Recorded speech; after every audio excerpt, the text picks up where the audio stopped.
Беттешке чыкты. Эми Мьянма командасы толугу менен күчтүү болуп саналат. Бирок дагы айтып өтөйүн, 17 Гонконг мамлекетинен.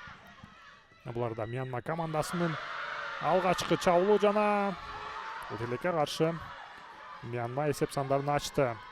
Юя Нанг сол бут менен узатылган соккусу Виолетта Дудачкина бир караганда эрте секирип алды Бейм.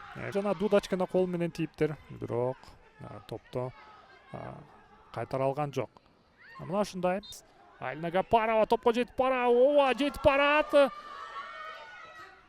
Узатылган сокку жана бул сокку калды.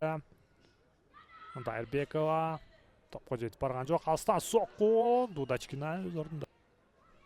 Назик Шембиева атандасынан калып калды.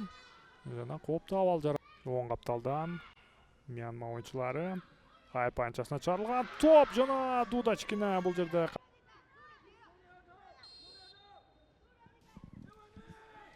Мьянма оюнчулары жана азыр айып анчасына алыстан сокку жана Дудачкина. Керек. Бурстан чыгарып берилген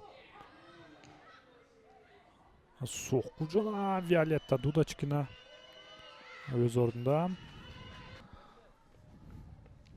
Оң капталды бир аз да болсо жанданты. Айып анчасына чыгарып берилген пас. Чыгарып берилген пас. Дудачкина топто биринчи.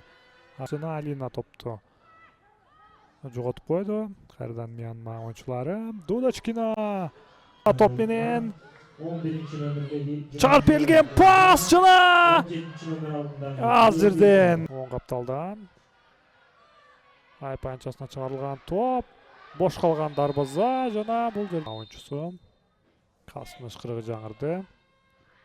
Дудачкина сейф. Виолетта Дудачкинадан сейф. Беттеши жыйынтыкталып калды. Мьянма командасынын пайдасына чечилип калды тилекке каршы. Кыргызстан командасы